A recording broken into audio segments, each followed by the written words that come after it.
नमस्ते दीदी। कैसी हो सलमा? मैं ठीक हूँ दीदी। अच्छा ये लो। दीदी इसके साथ कोई दवा भी होती तो दे देती। आजकल ना हमको बहुत चक्कर आ रहे हैं। सुना है कि तुम फिर से प्रेग्नेंट हो। अगर सही टाइम पे अपने पति को रोकती ना तो आज ये दिन नहीं आता सलमा। पहले से ही 3 बच्चियां हैं तुम्हारी और अब ये चौथा। अपनी सेहत पे ध्यान नहीं दोगी ना तो किसी दिन मर जाओगी। अब हम क्या करें दीदी, आप तो सब जानती ही हैं ना। और ये पहले भी। खैर आप हमारी फिक्र छोड़िए, हमें कुछ नहीं होगा। बस हमें कोई दवा दे दीजिए। ये लो, ध्यान रखना अपना।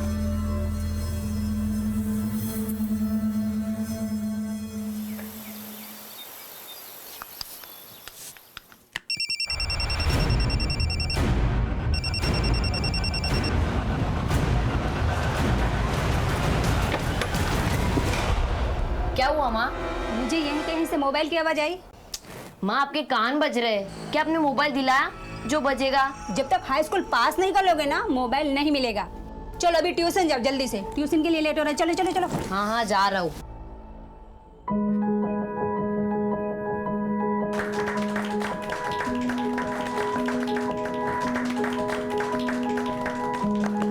कैलाश, तरुण नहीं आया? नहीं भाई, सबसे ज़्यादा तबीयत खराब थी।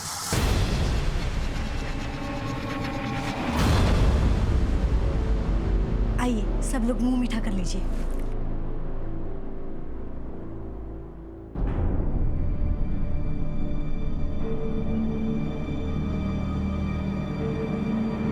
निशा, तुम ठीक हो निशा? निशा, क्या हुआ? तबीयत ठीक है ना बेटा? हाँ, पानी लाना। हाँ वो बस चक्कर आ गया था।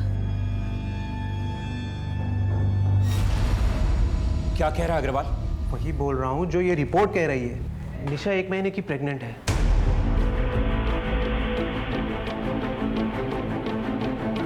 सुशील, तुम्हें ठंडे दिमाग से काम लेना होगा। पापा, अजीत, मैं सच कह रही हूँ। मुझे सच में नहीं पता कि रिपोर्ट्स में ये सब कैसे आ गया। मैं प्रेग्नेंट कैसे हो सकती हूँ पापा? मैं सच कह रही हूँ, मैं ऐसा कभी नहीं कर सकती। एक तो तुमने हमारी नाक कटवा दी, ऊपर से तुम दोनों मिलकर ये नाटक कर रहे हो। मैं इसको क्या समझता था और ये क्या? आप मुझे क्यों ब्लेम कर रहे हैं अंकल? अजीत, निशा तुम्हारे साथ बाहर जाती थी तो ये तुम्हारा बच्चा नहीं तो किसका बच्चा है? हाँ आंटी, इसका जवाब आप अपनी बेटी से क्यों नहीं पूछती? माँ पापा, आप लोग मेरा यकीन कीजिए प्लीज। मैंने ऐसा किसी के साथ नहीं किया है, ना ही अजीत के साथ और ना ही किसी और के साथ। अब बोलिए, अब क्या बोलेंगे आप? किसी और का बच्चा? आप लोग मेरे मत्थे मर रहे हैं। मेरी माँ तो पहले ही इस शादी के खिलाफ थी और अब तुम्हारी ये हरकतें देखकर ना मुझे तो ऐसा लग रहा है कि मैं ही बेवकूफ था जो तुमसे शादी करने जा रहा हूँ। ये क्या कह रहे हो अजीत? प्लीज मेरा विश्वास करो। विश्वास? धोखा तुमने दिया है निशा। विश्वास की बात ना करो तो ही बेहतर है। अरे शर्म आनी चाहिए तुम्हें। और अब ना मुझे तुमसे कोई रिश्ता नहीं है।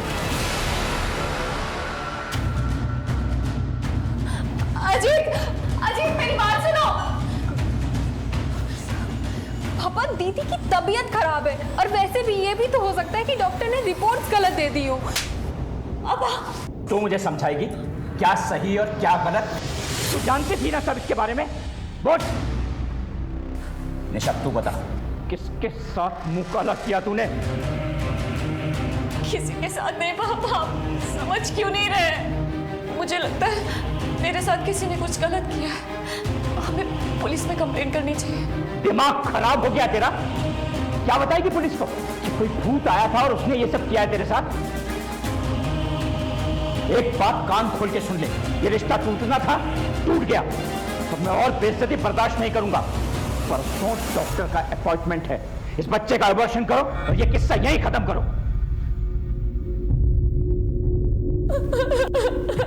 ऐसा कैसे हो सकता है कि एक औरत को पता तक ना चले कि वो मां बनने वाली, और ये तक ना मालूम हो कि वो उसके बच्चे का बाप कौन है? Is it possible? ये एक ऐसा सवाल था जो हमें शॉक कर रहा था, और जो जवाब हमें मिला वो और भी शॉकिंग था। खतरे की दस्तक घर की चौखट तक पहुंच चुकी थी, जो सबको सुनाई दे रही थी, लेकिन इससे पहले कोई कुछ सोचता समझता एक खतरनाक मोड़ आ गया।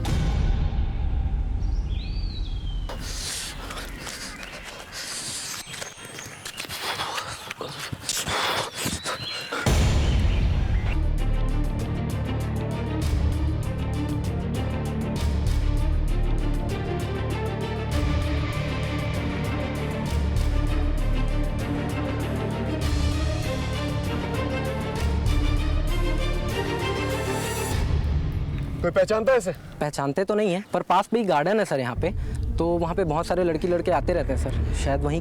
निशा शर्मा, इस एनजीओ के बारे में पता करो और इसकी फैमिली को बता दो, और यहीं आसपास जो पार्क है ना वहाँ पर पूछताछ करो, शायद इस लड़की को किसी ने देखा। सर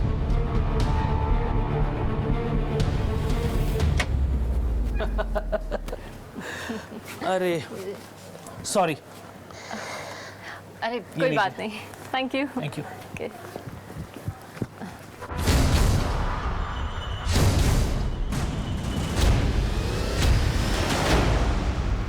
सर कल शाम को निशा घर से ये कह के निकली थी कि वो पार्क जा रही है, रात तक लौटी नहीं, तो मैं उसे ढूंढने गया पर वो नहीं मिली सर, इसलिए मैं घर आ गया। मुझे लगा कि वो घर आ गई होगी, उसके साथ ये सब। पार्क में क्या करने गई थी? किसी से मिलने गई थी? सर निशा बस ये कहकर गई थी कि वो पार्क जा रही है और उसने कुछ नहीं बताया।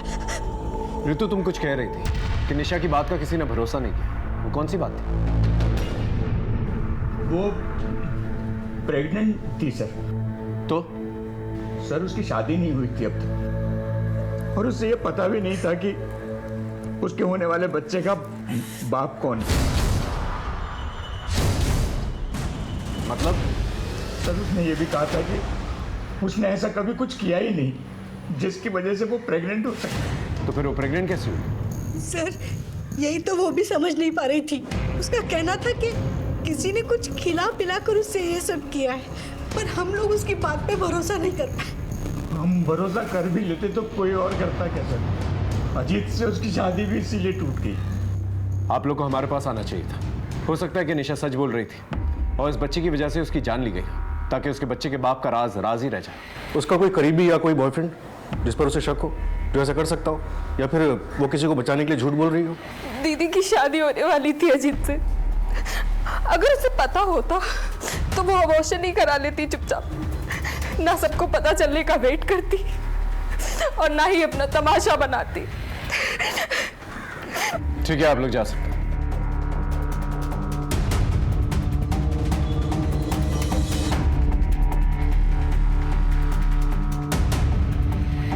सर, जिस जगह निशा की लाश मिली वो जगह पार्क के काफी नजदीक है। मैंने पार्क के स्टाफ से चेक किया, लेकिन किसी ने भी निशा को नहीं पहचाना। ये जगह काफी सुनसान रहती है सर। हो सकता है कि निशा को किसी ने वहां पे अकेले देखा हो, उसका फायदा उठाने की कोशिश की हो, नाकाम रहा हो और उसे मार दिया हो, क्योंकि स्ट्रगल तो हुआ था।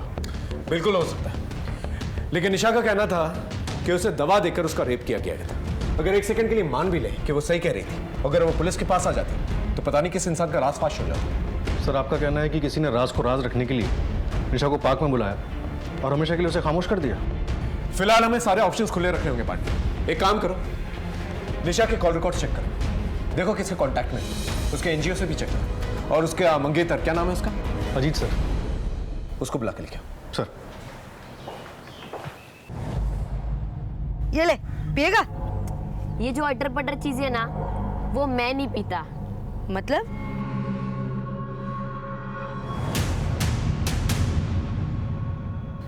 ये क्या है? ये बच्चों को बड़ा कर देती है। पिएगा? मैं नहीं पीता ये सब, तू पी। बड़ा बनने के लिए ना बड़े बड़े काम भी करने पड़ते हैं। सर, मैं ऐसा क्यों करूंगा? और निशा के साथ मेरा कोई फिजिकल रिलेशन नहीं था, और अगर सर ऐसा कुछ होता भी तो मैं अपने ही होने वाले बच्चे को क्यों नहीं एक्सेप्ट करता?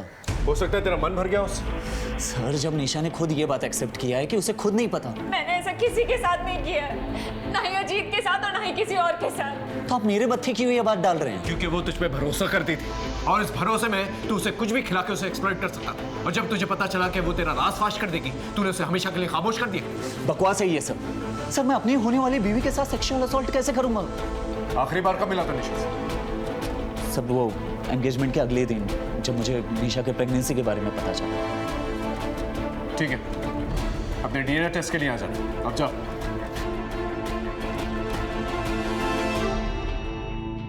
निशा की लाइफ में अजीत के अलावा कोई और भी था?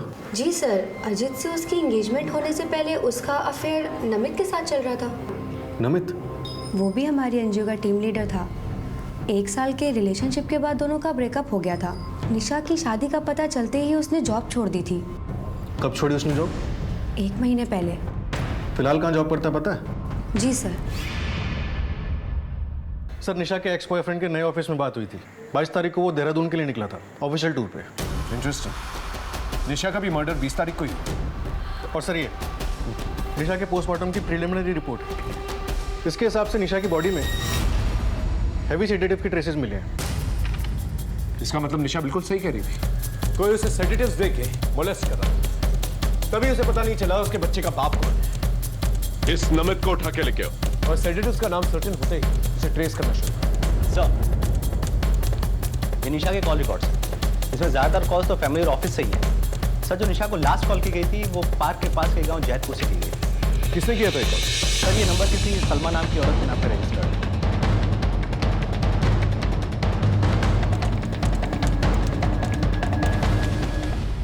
साहब, मैं 3 महीना पेट से हूँ।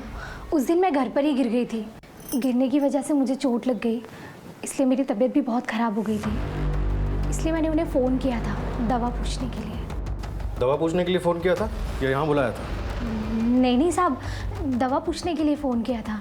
तो दीदी बोली वो यहीं पास में ही है, थोड़ी देर में खुद आ जाएंगी। लेकिन वो नहीं आई साहब, और कुछ देर बाद मेरी तबीयत भी ठीक हो गई, इसलिए मैंने गौर नहीं किया। निशा तुम्हारे एक फ़ोन कॉल पे इतनी रात को यहाँ आने के लिए तैयार हो गई, क्यों? ऐसा क्या खास था यहाँ? खास क्या होगा साहब, उस दिन यही दीदी की तबीयत ख़राब हो गई थी घर में, तो बस मैंने।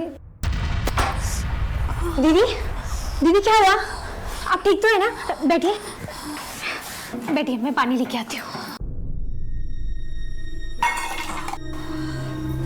पानी। सलमा, मेरे बैग में एक दवाई है, निकाल दोगी? ठीक है, मैं निकालती हूँ। ये दवाई का नाम क्या था, कुछ याद है? हमें कैसे पता होगा साहब?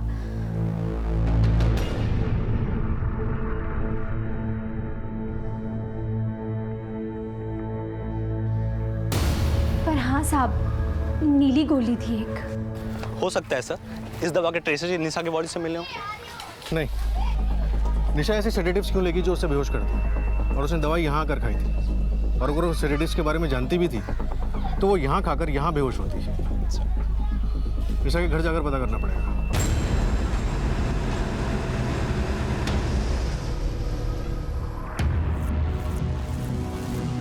सर, ये दवाई दीदी अपने माइग्रेन के लिए खाती थी, पर वो ये तभी लेती थी जब उसका सर दर्द कंट्रोल से बाहर हो जाता था। एसिड ड्रम किसने रेकमेंड की थी ये दवाई? सर, ये दवाई निशा बहुत टाइम से ले रही थी और हमारे एक फैमिली डॉक्टर ने इसे रेकमेंड की थी। उस डॉक्टर का एड्रेस चाहिए हमें। ये दवाई लैब में भेजो और देखो सेडेटिव के ट्रेसेस के साथ मैच करती है कि नहीं। जी सर। लेकिन सर हुआ क्या है, कुछ पता चला है क्या? सुशील जी, पोस्टमार्टम की रिपोर्ट के हिसाब से निशा की बॉडी में काफ़ी हैवी बेहोशी की दवाई मिली। इसका मतलब वो सही कह रही थी, उसे कोई दवाई खिला के उसका रेप कर रहा था। मुझे लगता है मेरे साथ किसी ने कुछ गलत किया है। और शायद वो वाकई में नहीं जानती कि उसके बच्चे का बाप कौन है। हम चलते हैं। मेरी बच्ची सही कह रही थी, अगर हम उसकी बात पे ध्यान देते ना तो आज वो जिंदा होती। माँ,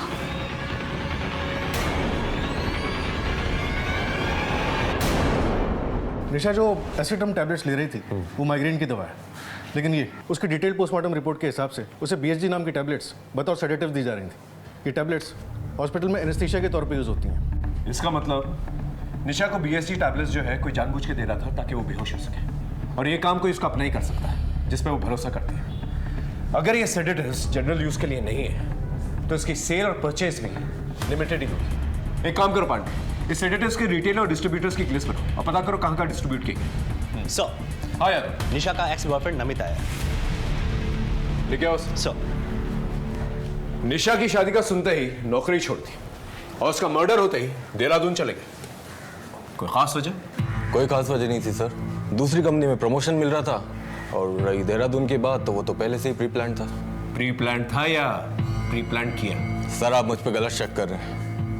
हमारा ब्रेकअप जरूर हुआ था, लेकिन मेरे दिल में निशा के लिए ऐसा कुछ भी नहीं था। वो बहुत ही अच्छी लड़की थी। तो ब्रेकअप क्यों किया? सर वो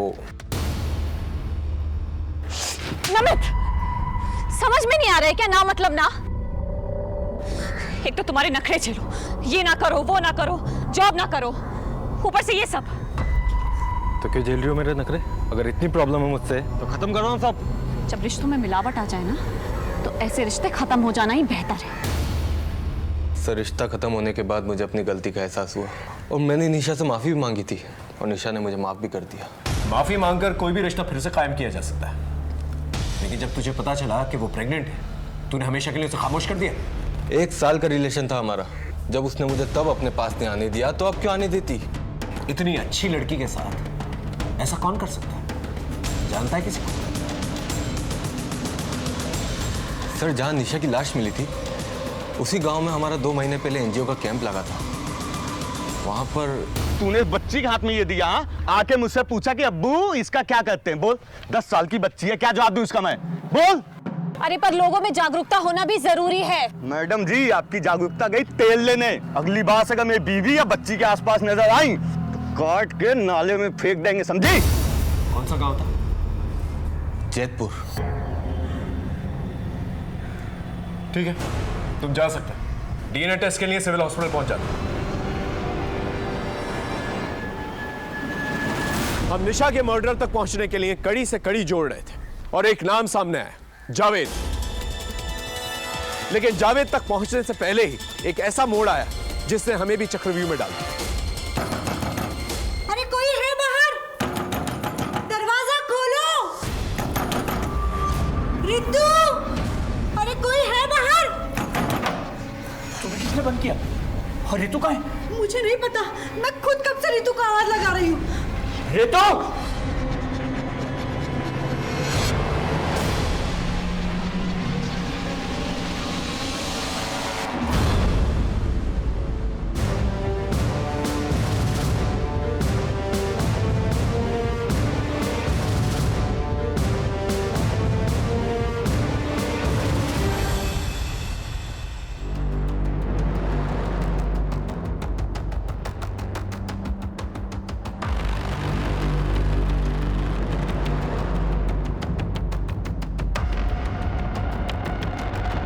पांडे, ये सुसाइड नहीं, मर्डर है। मार्क्स जो है ऊपर की तरफ नहीं बल्कि साइड में जा रहे हैं। यूं देखो, पैरेलल। इसका मतलब इसका गला घोंट के मारा गया है और फिर बाद में फांसी पे लटकाया गया ताकि सुसाइड की शक्ल दी जा सके। पांडे घर का हर एक कोना छान मारा और बॉडी को पोस्टमार्टम के लिए भेजना। सर चलो।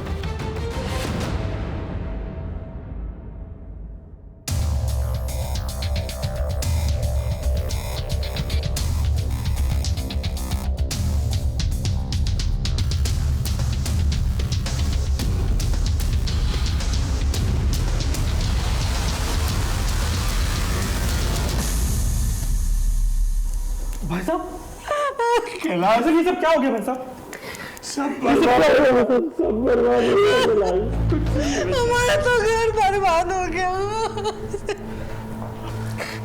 लाश को सबसे पहले किसने देखा था?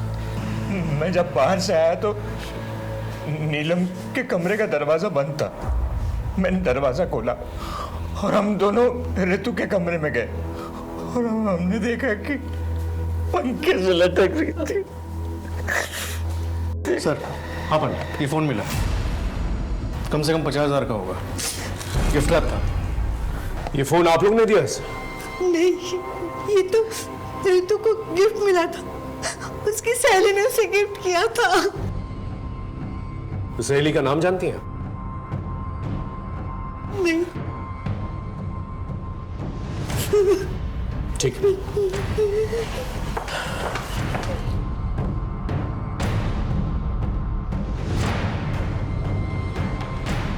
ऋतु को पूरा यकीन था कि निशा बिल्कुल सच बोल रही थी। इसका मतलब ऋतु को मालूम था कि कुछ ना कुछ हुआ है।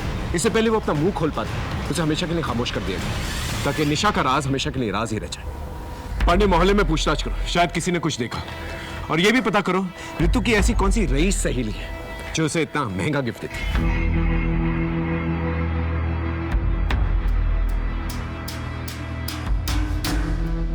पांडे, इस रईस सहेली के बारे में कुछ पता चला? वो हम पता कर रहे हैं सर, लेकिन जो फिलहाल पता चला है वो ज़्यादा शॉकिंग है। जिस जावेद ने निशा पर हमला किया था, उसे जान से मारने की धमकी दी थी, उसका इस केस से कुछ अलग ही कनेक्शन निकल कर आ रहा है। कैसा कनेक्शन? सर, इस जावेद की बीवी का नाम है सलमा, और ये सलमा वही है जिसके फोन करने पर निशा उस रात वहां पहुंची थी।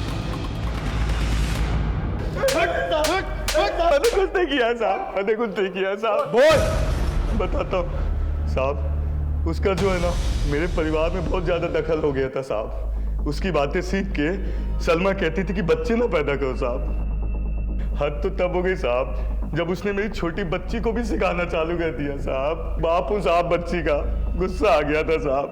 बस इसलिए अपने परिवार से दूर रखने के लिए साहब उसको मैंने धमकी दी थी साहब। दूर रखने के चक्कर में दुनिया से दूर कर दिया उसे? अरे नहीं नहीं नहीं नहीं नहीं नहीं नहीं साहब, नहीं नहीं। आप बताओ, ऐसा करना होता तो 1 महीने पहले करते साहब।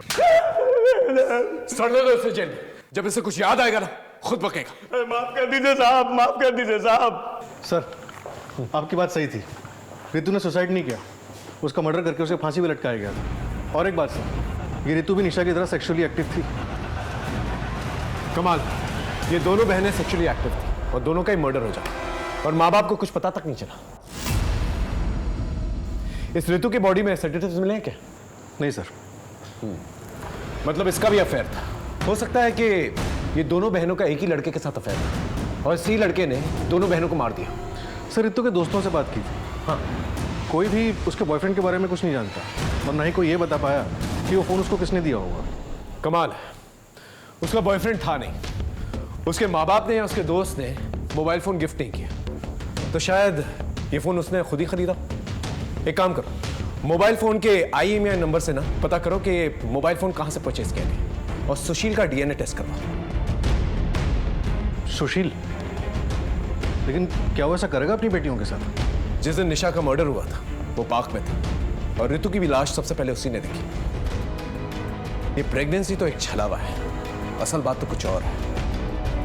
ये रितु के कॉल रिकॉर्ड्स कब तक आएंगे? शाम तक आ जाएंगे सर।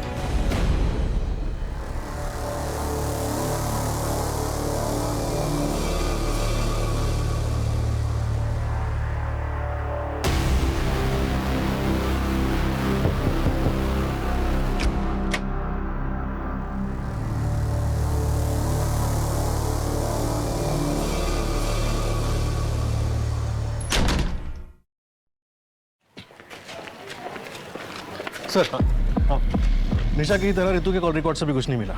ज़्यादातर नंबर फैमिली या फ्रेंड्स के ही है।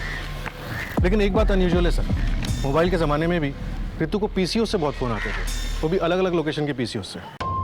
ये जो भी PCO से रितु को फ़ोन आते थे उन सबको क्रॉस चेक करो, देखो शायद किसी को कुछ याद हो कि रितु को कौन फ़ोन किया करता था। एक बात और सर, हाँ, इस केस से जुड़े हुए हमने सभी लोगों के सेलफोन लोकेशन चेक किए। उनमें से एक बंदा ऐसा है जिसका सेलफोन लोकेशन निशा के मर्डर वाले दिन पार्क में ही था, पर उसने हमें बताया नहीं। बोल बोल अबे बोल। मैं बताता हूँ सर। बोल। सर, उस दिन निशा ने मुझे पार्क में बुलाया था, उसे कुछ इंपॉर्टेंट बात करनी थी। तेरे होने वाले बच्चे के बारे में ना, जिससे छुटकारा पाने के लिए तूने उसका मर्डर कर दिया। हाँ? नहीं सर, ऐसी कोई बात नहीं है सर, और ना ही वो मेरा बच्चा था। तो फिर पार्क में क्यों बुलाया था उसने तुझे? मेरी बात हमसे क्यों छुपाई तूने?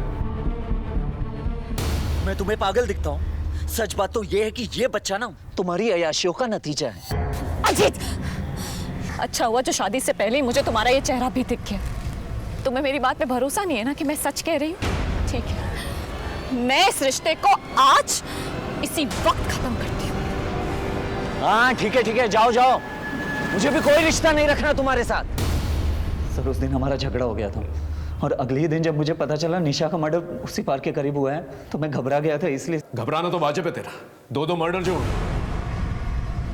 शहर छोड़ के कहीं नहीं जाएगा तू, समझा? जा जा। हो ना हो, ये सारा खेल घर के किसी आदमी का, सुशील के घर पे नजर। और उस सेडेटिव्स का क्या हुआ? सर, BSG का फॉर्मूला जिस जिस कंपनी से पेटेंट है उन सभी कंपनी से डिस्ट्रीब्यूटर्स की लिस्ट मंगवा ली है। सर, एक लीड मिली है। निशा के घर में उसका एक कजिन भाई रहता था, उसके एक दोस्त का पता किया है। ओके।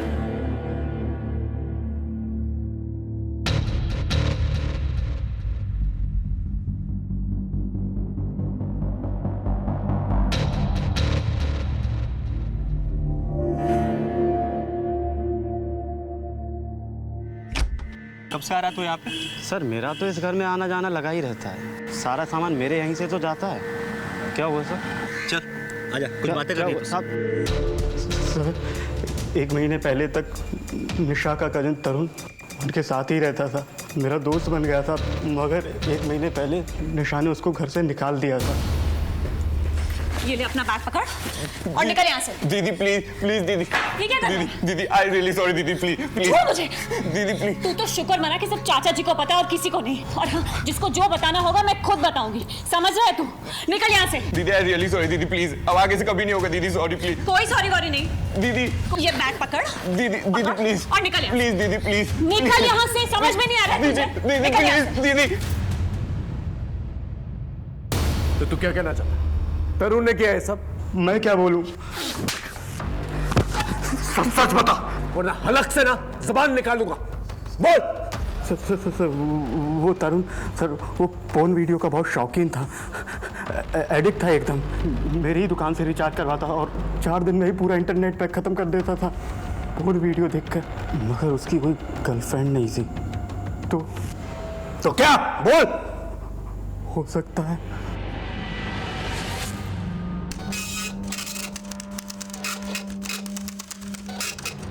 सर प्रतीक सही कह रहा था कि तरुण इसकी इंटरनेट हिस्ट्री पॉर्न से भरी पड़ी है। आज भी कई प्रोस्टिट्यूट्स के साथ कांटेक्ट में है। सर मोहल्ले वालों ने बताया कि तरुण और निशा के एंगेजमेंट में आया था और ना ही निशा और ऋतु के अंतिम संस्कार में। ये तरुण 1 महीने तक निशा के घर में रहा था और निशा की प्रेगनेंसी भी 1 महीने की थी। कहीं तरुण ने दवा देकर निशा को मोलेस्ट तो नहीं किया? और जब निशा को इस बारे में पता चला उसे तरुण को घर से बाहर निकाल दिया। लेकिन सर अगर तरुण ने ऐसा किया था तो फिर निशा ही क्यों कह रही थी कि उसे पता नहीं उसके बच्चे का बाप कौन है? ये तो उसके परिवार वाले कह रहे हैं, लेकिन निशा ने अपने परिवार वालों को क्या कहा ये हमें पता लगा।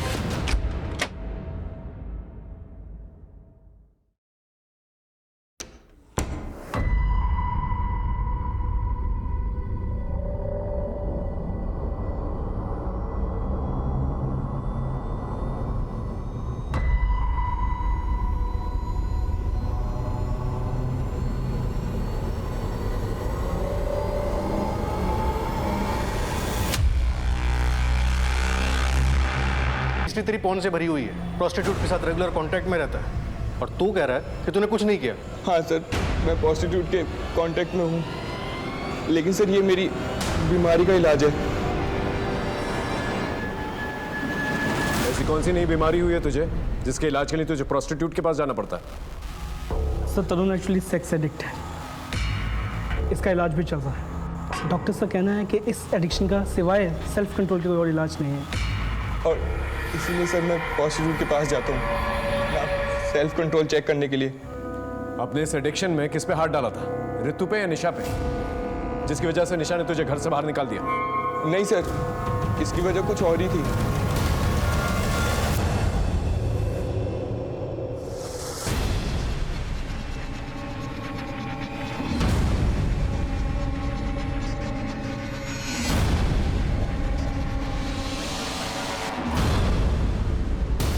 और सर मैं इसी इंसिडेंट के बाद अपने घर लौट आया था और निशा दीदी ने पापा को छोड़कर किसी और को ये बात नहीं कही थी।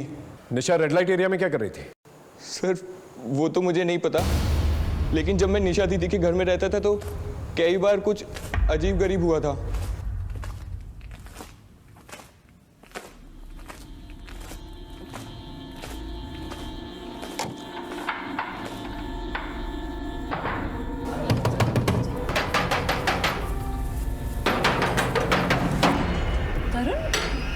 ये दरवाजा किसने बंद किया था? अरे मुझे क्या पता, मैं तो पानी पीने उठी थी, देखा तेरा दरवाजा बाहर से बंद है। दीदी मुझे लगा हॉल में कोई था। पागल है क्या? मैं ही थी और कोई नहीं था। तू जाके सो जा।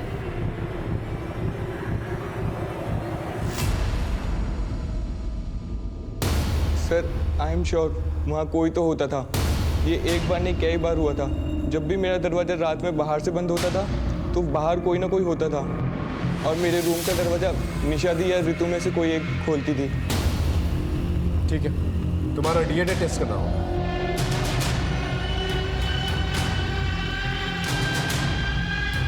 सर निशा एनजीओ के रूटीन काम से अक्सर रेड लाइट एरियाज में जाती थी और रुचि ने बताया कि वहाँ उसने तरुण को देखा था। हो सकता है फैमिली की इज्जत बचाने के लिए उसने तरुण को घर से निकाल दिया। कोई तो था जो उस घर में आता जाता था और सर्टिफिकेट्स का इस्तेमाल भी हुआ है। सर कम सर मैं ऋतु के कॉल डिटेल्स में मिले सभी पीसीओ को क्रॉस वेरीफाई किया, तो भी पता नहीं चल पाया कि ऋतु को कौन कॉल करता है। लेकिन सर 5 पीसीओ ऐसे हैं जहाँ पे ऋतु को कॉल करने के बाद किसी दूसरे नंबर पर भी कॉल किया गया था। ये नंबर श्रीकांत गुप्ता था।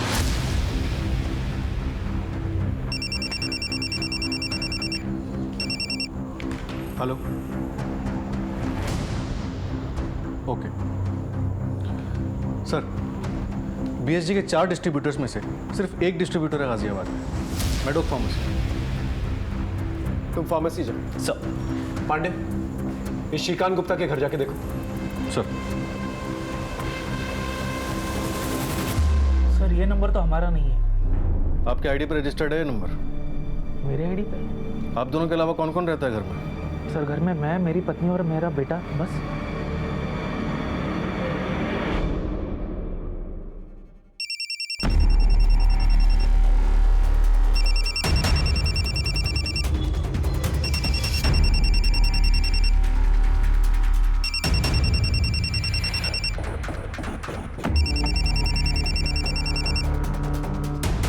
ये फोन किसका है? सर फोन का तो पता नहीं, लेकिन ये बैग मेरे बेटे का है।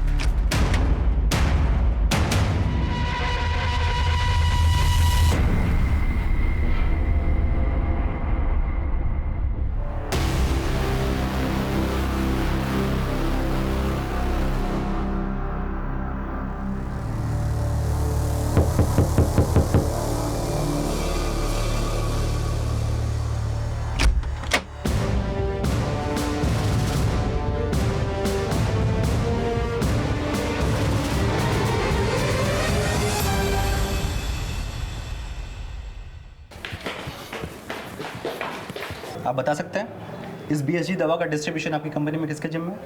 Wait sir.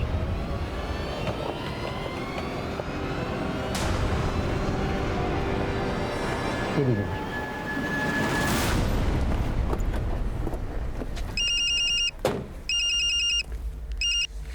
सर उस आदमी की लोकेशन ट्रेस हो गई है जिसके पास मेडोक कंपनी के बीएसजी मेडिसिन के डिस्ट्रीब्यूशन का जिम्मा था। ये आदमी हाथ से नहीं निकलना चाहिए दीपक।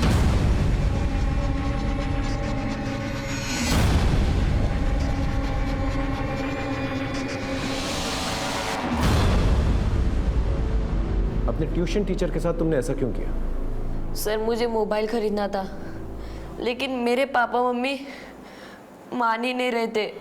फिर एक दिन वो मुझे पार्क में मिला।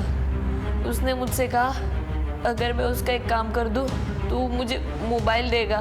वो क्या काम करवाना चाहता था तुमसे? सर राहुल को उसने अपनी जाल में फंसा के मुझे ड्रग्स दिलवाए।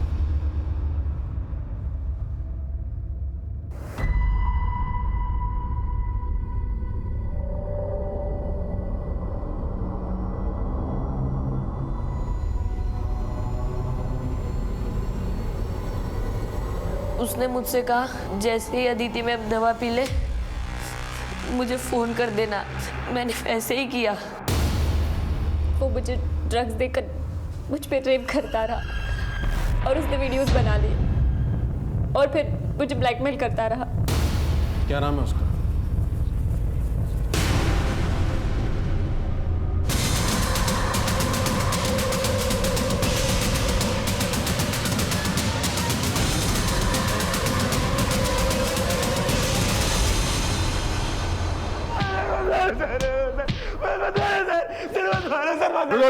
रुको, उठाओ बोल। ऋतु के घर के बाहर एक मेडिकल स्टोर था, वहाँ आते जाते हमारा अफेयर शुरू हो गया था। मैंने मेरे और ऋतु के बीच के कुछ प्राइवेट मोमेंट्स के वीडियोस रिकॉर्ड के लिए थे। घर में सबके सो जाने के बाद वो सबके कमरों की कुंडी लगा देती थी ताकि कोई भी जागे तो मैं वहाँ से चला जाऊँ।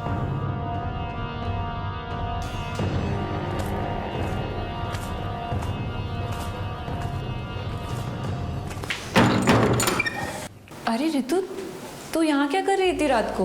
मैं पानी पीने आई थी। अच्छा।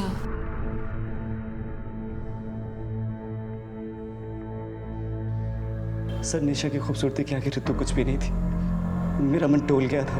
मैंने ऋतु को वीडियोस दिखा के धमकाया कि वो निशा के साथ फिजिकल होने में मेरी मदद करे। मेरी दी हुई दवा को निशा की माइग्रेन वाली दवा के साथ दे दी।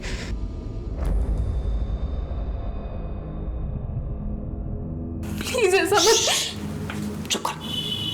वो नहीं तेरा वीडियो ना अभी तेरे बाप को भेज दूंगा। भेजू? हाँ तो चुप रहे।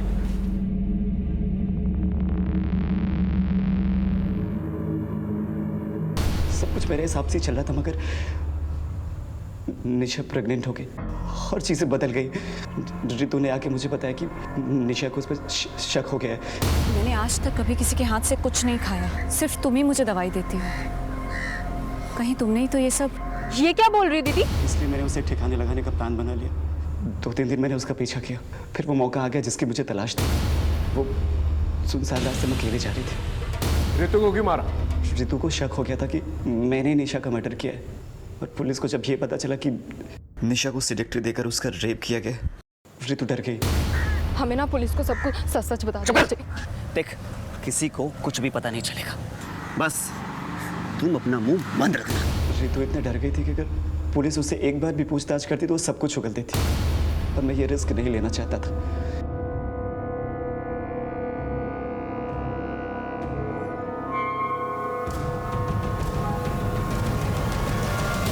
निशा को फंसाने के लिए रितु को मोबाइल गिफ्ट दिया, उस तरह से अदिति को फंसाने के लिए तूने एक 13 साल के बच्चे का इस्तेमाल किया। शर्म नहीं आई तुझे? डर नहीं लगा? मैं अपनी लत से मजबूर था। खुद को बचाने के लिए मैंने अदिति को धमकाया कि अगर उसने किसी को कुछ भी बताया तो उसका भी हाल वही करूंगा जो निशा का किया था। रितु की लाश देखने के बाद अदिति ने सरेंडर कर दिया था। अब सारी उम्र जेल में सड़ते रहे।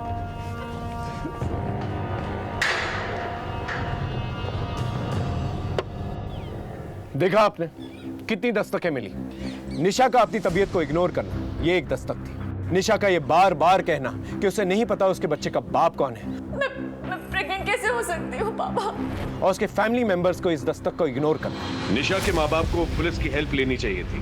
मोबाइल फोन का सीक्रेटली इस्तेमाल करना, ये भी एक बहुत बड़ी दस्तक थी। बच्चों पे नजर रखना बहुत जरूरी है, क्योंकि कोई भी उन्हें बहला फुसलाकर गलत काम करवा सकता है। अजय ने जब रितु को ब्लैकमेल करना शुरू किया तो वो पुलिस की मदद ले सकती थी, लेकिन वो चुप रही और अजय का शोषण सहती रही, और उसी चुप्पी की वजह से निशा भी अजय का शिकार बनी। इसलिए चौकन्ना रहना बहुत जरूरी है। फिर मिलेंगे एक नए केस के साथ, तब तक देखते रहिए क्राइम पेट्रोल दस्तक। मकसद बताना नहीं, बचाना है। और हाँ, एक और बात, मंगलवार 27 नवंबर से क्राइम पेट्रोल दस्तक एक नए समय पर दिखाया जाएगा, रात को 10:30 बजे।